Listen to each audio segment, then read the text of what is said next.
Hello, everyone. Welcome to the Newsbrowse News broadcast.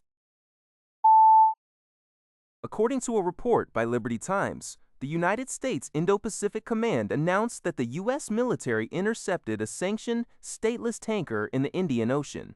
The vessel, identified as the Divina, also known as the Lenore, is a supertanker capable of carrying up to 2 million barrels of crude oil.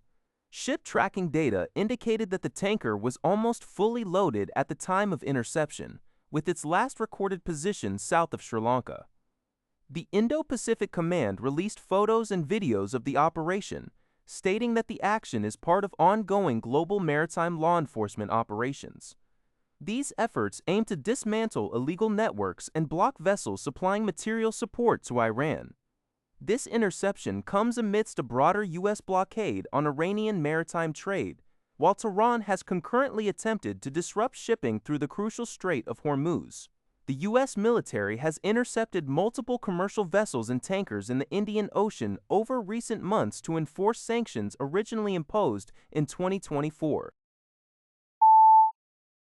According to Taiwan's Liberty Times, a CNN-exclusive report revealed that during the military conflict involving the United States, Israel, and Iran, Israel secretly deployed elite military units and Mossad intelligence operatives in southern Azerbaijan. Starting in mid-January, dozens of Israeli special forces, combat search and rescue teams, and intelligence officers established several covert bases along Azerbaijan's southern border, just 96 kilometers from the Iranian city of Tabriz.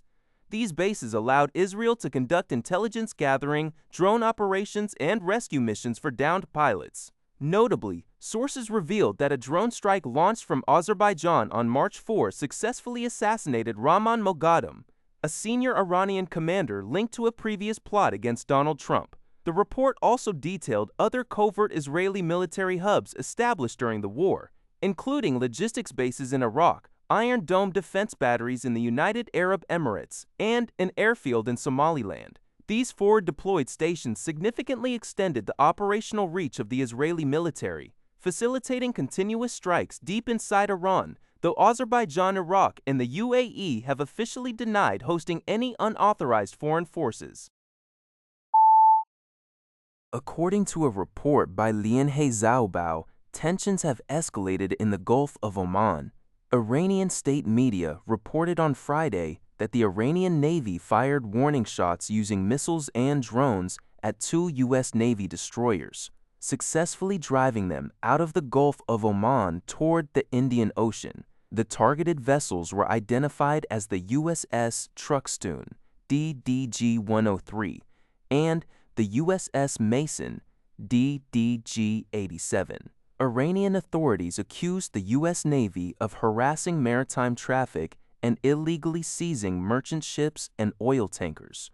In response, the U.S. Indo-Pacific Command stated that U.S. forces had intercepted a sanctioned stateless vessel, the Mossad, Dadian, in the Indian Ocean overnight. The U.S. military emphasized that it will continue global maritime law enforcement operations to dismantle illegal networks and block material support to Iran. This confrontation comes amid heightened security tensions in the region, driven by Washington's sanctions on Iranian oil shipments and Tehran's repeated threats to disrupt shipping through the strategic Strait of Hormuz. According to a report by Lianhe Zhaobao, U.S. President Donald Trump stated that the United States does not need to reach an agreement with Iran to obtain its enriched uranium. Trump claimed that Iran's underground nuclear facilities were severely damaged in previous airstrikes and are now buried under a collapsed mountain. He asserted that only the United States and China possess the highly advanced equipment required to penetrate deep into the mountain to retrieve the uranium.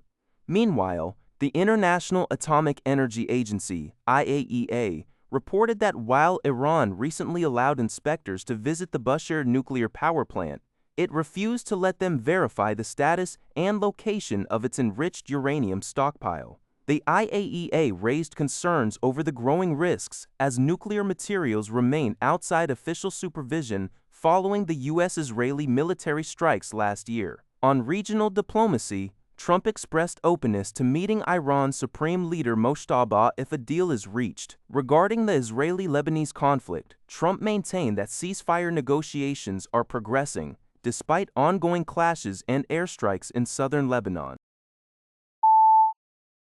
According to a report by Thai Sounds, the U.S. Department of Labor released its latest employment data on June 5, revealing that non-farm payrolls grew by 572,000 in May. This figure significantly exceeded economists' projections of an 85,000 job increase. Meanwhile, the unemployment rate held steady at 4.3% for the third consecutive month, and April's job growth was revised upward to 179,000, signaling a resilient and revitalized labor market. These robust figures provide the Federal Reserve, under its newly appointed chair, Kevin Warsh, with more breathing room to keep interest rates steady within the 3.50% to 3.75% range. Despite challenges such as ongoing geopolitical tensions in Iran causing a surge in oil prices and earlier tariff uncertainties, the labor market remains in a stable, slow hire, slow fire state. Additionally, fiscal stimuli, including tariff refunds, have bolstered corporate profits and helped businesses avoid large-scale layoffs. That's all for this video. Thank you for watching. See you in the next video.